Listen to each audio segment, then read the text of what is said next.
ending PENGASSAN. All you have to do is just listen to all the arguments. Yes. And you are likely going to know. Even that yesterday, the man told him, the man told Kevin that Dangote is trying to buy the media. The man told Kevin, yes, that those who are fighting Dangote are also using media, don't you think? Yeah, they are also using media. They are telling people that Dangote is a monopoly man. He lost monopoly, is this or that. He wants to, Yeah. So Dangote is also paying Thank you very much for the media to say thank you very much people want to destroy something that we should be proud of.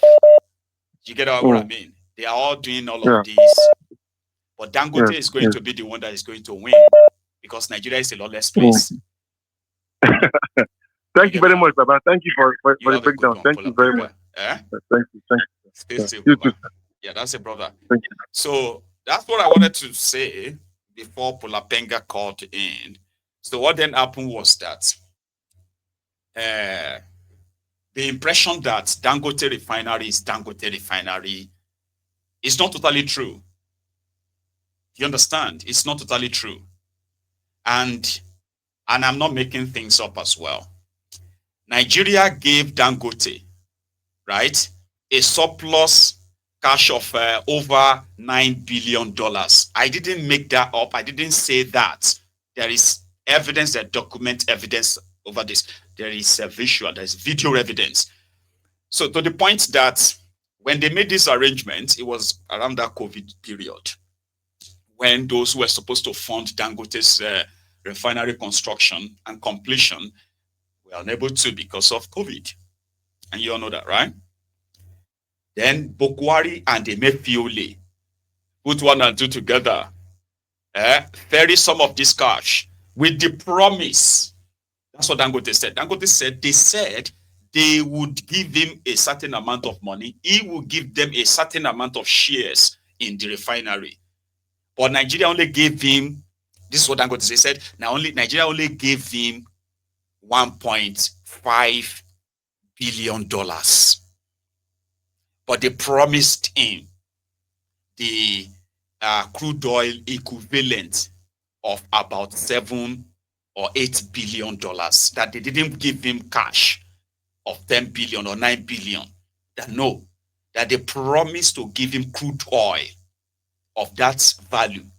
But Nigeria gave him 1.5 billion because Nigeria was supposed to give him 3-point-something billion. I'm using random figures now because this is the closest I can remember of the figures. So Nigeria was supposed to, this is what Dangote said. Dangote said, no, Nigeria did not give him 10 billion for his refinery. That what Nigeria did was that they had an arrangement. Nigeria was going to give him 3-point-something billion cash. Plus, about 6 billion or so dollars worth of a crude oil, right? So, in a space of certain time.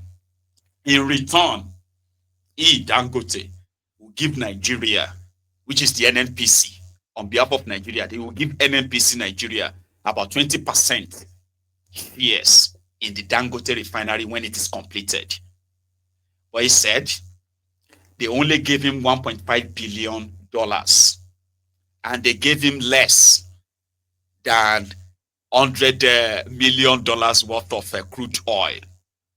So in that sense, he reduced the shares he wanted to give Nigeria to 5% from 20%. True story. That's how Nigeria money got involved in this. But Nigeria money that is involved in is actually more than that. But that's Dangote's explanation.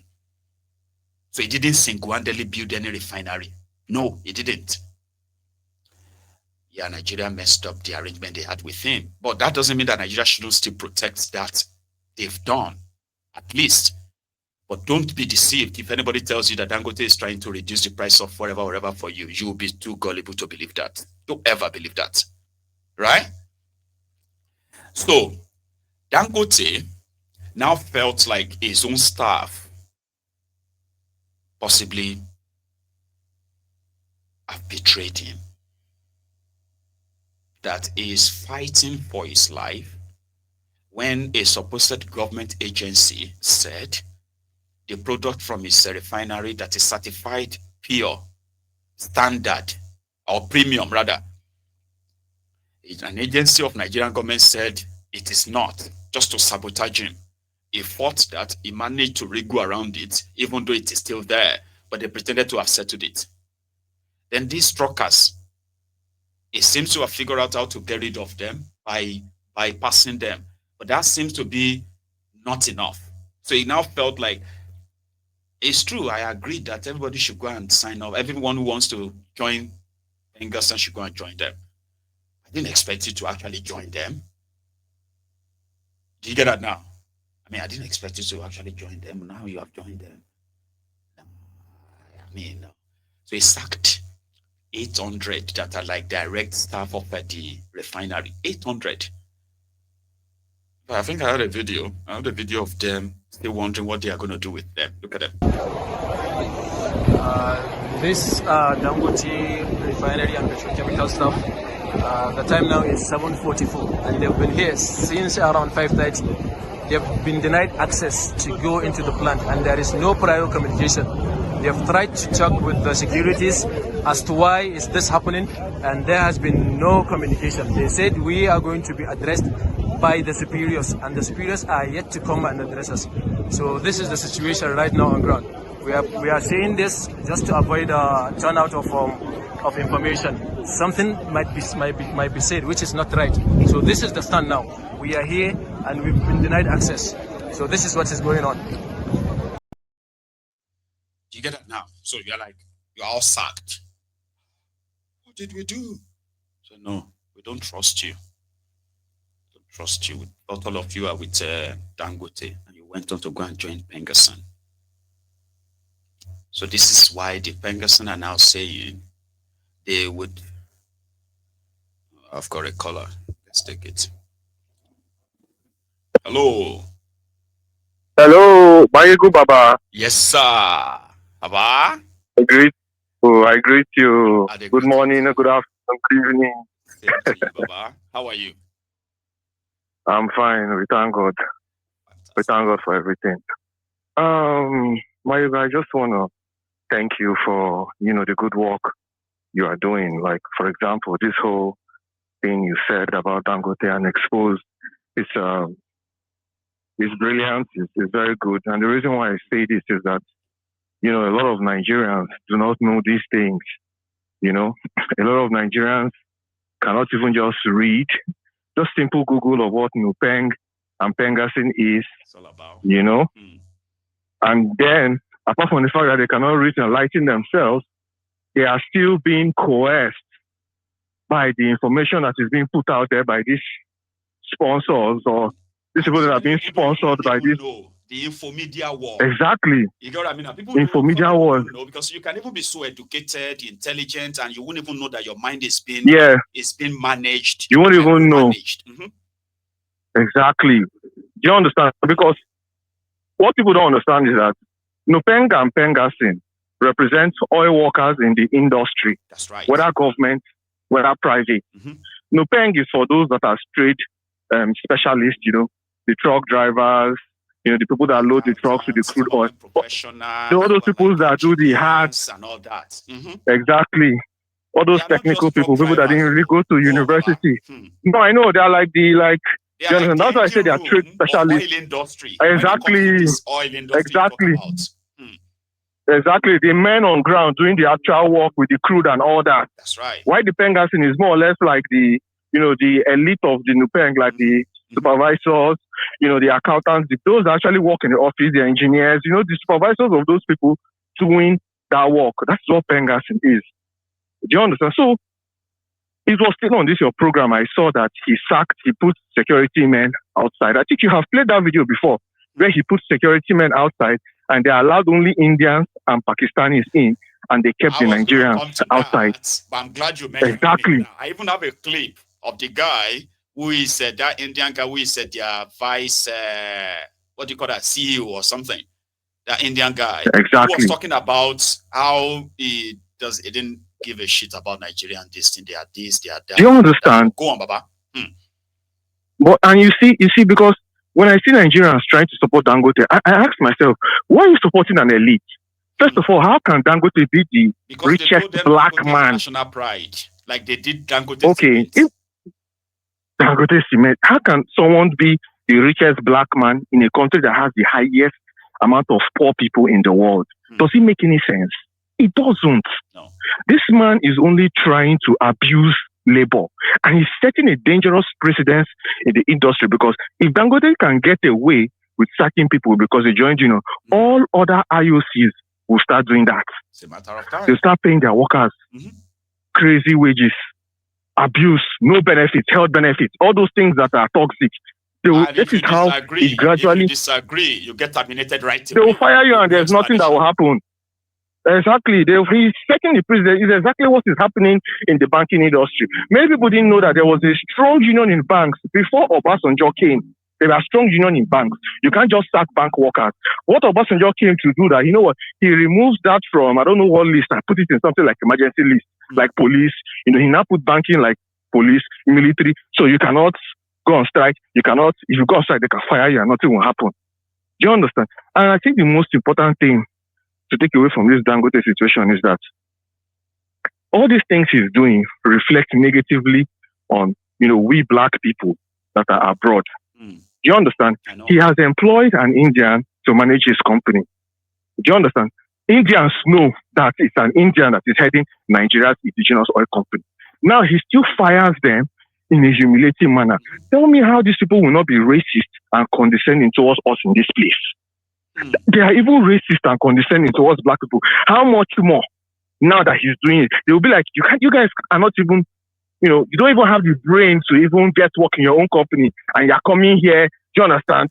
I don't know if you understand what I'm saying. Right, Baba, you there abroad now. You know how they go now. See, they already Baba, you know how they go now. It's not being said by Indians. It's being said by Nigerians. That if the Nigerians are the ones managing that Dangote, they would have ruined it. Now, how to destroy it, they will be. You can imagine. I don't blame Dangote. You can imagine. Me too, we employ Indians, Nigerians already on social media. In case if Nigerians, you understand? You can imagine how these people are. It is sad. Honestly, it's sad. Baba, thank you so much for all you are doing. Mental defeatism or something where people mentally defeat themselves and say, you know what, it's true. I've said this many times when people come out and say, we people, we are evil. I say, no, hey, that we is a general noun. So please, you need to kind of rephrase that, because there are those who knows that, Nigerians, there are those who ordinarily will say they deserve a certain treatment, and others will say, oh, they don't deserve any better treatment per se, like we are not deserving. I'm like, why are you so self-defeating? Like, Baba? You understand? This thing now that Dangote did, can he try it if his company is based in abroad? Okay, sure, he wanted to buy Arsenal one time. If he had bought Arsenal, you just, now, if you sack 2,000 workers abroad, the money you will pay in emolument, entitlement, all those things, for even announcing it in that matter, the government will nationalize the company immediately. As in, the company will be shut down, and it's not straight law court first, because you abuse the rights of their people. You abuse the rights of their people by locking them out in the night, by firing them for joining labor union. You have just abused your right, but an arbitration they go. You get. But they tell you, and you will lose. Like you will definitely lose. 3 days before you sack all of them, you said you agree with this same NUPENG. It's this same PENGASSAN. You had a meeting with a minister. Yes, 2 ministers were there. You had a meeting, and at that meeting, you all agreed that you know what, the law says they could join. Oh, you can't say they can't. What happened is there must be voluntary post. He said, okay, then if that's the case, that's fine. And he put out a statement. I shared that on this platform. He put out a statement and he said, whoever wanted to go and join should go and join. Okay. And they should do so before the 28th of September. Do you remember? He said before 28th of September, everybody should finish that, what they want to do. Boom. On the 30th, on the 29th, or should I say on that same 28th, they announced their sack. Like, who does that? Then everywhere you understand. His plan is to abuse labor. You get Baba. His plan is to abuse labor. Union kill an NPC. Now union kill right. I still say union company of an NPC. You understand? Because people will not just study all these things. Just take your time. For 5 minutes, go on Google. What is NUPENG? What is PENGASSAN? What they were set up to do? People cannot. They're just supporting the man. Meanwhile, this man has $2.something billion of Nigerians' money in his refinery. That's right. He's sacking Nigerians. He's sacking Nigerians and keeping Indians and Pakistanis. It's almost like he's an Uncle Tom in the conversation. Like, why is that insignificant in the conversation? I wonder. That money put in that? I'm not saying that because Nigeria put money there, then that gives PENGASSAN this. No. It is the law that gives the PENGASSAN and the others this dragging. They are dragging themselves. But what happened to that Nigeria's investment in that place is barely mentioned. Barely. It's barely mentioned. Nigeria invested dollars into billions of dollars. That same amount that Nigeria invested could be used to build at least 4 refineries, producing 150,000 barrels. Yes, that money can be used to build 4 refineries, producing 150 or 200,000 barrels a day. But Nigeria invested in it, and he has the right to sack workers because he's the Lord and Master of Nigeria. Do you understand? It's just crazy, Mayu. It's just crazy. It is. Baba, well done, and well done. Yeah, take care. You too. Have a good morning. It's crazy. Seriously. But this is my own opinion now. Okay? Let us all agree that Dangote is a businessman. So his business practice is very much at par with the law. He's not breaking any law. So what that then simply means is that the PENGASSAN and the NUPENG and others who are very much ready to, because they've announced the shutting down of crude supply. I don't even understand what that means, right? There's a valve that supplies crude to the refinery. Do you understand? Like the valve, like that, like pipe. So they've disconnected it, meaning Dangote Refinery is currently shut down. Yeah, currently shut down. And they are saying that it would need to reinstate those 800 direct refinery staffs that is sacked before any conversation can even continue. They must first reinstate them. But the Bonu Nigerians, the Ronukus and others who have been pushing their conspiracy theories, it's America that is trying to destroy Dangote. This is what the West always do. They are trying to use it. But listen, just read. Possibly stop listening to some of these acts on on your TV, because they can be intentionally obtuse. For instance, obviously, read what's going on. Dangote deserves protection. I agree, but it shouldn't be at the expense of your blood. And throw that thought away. Dangote is trying to crash the price of petroleum, like,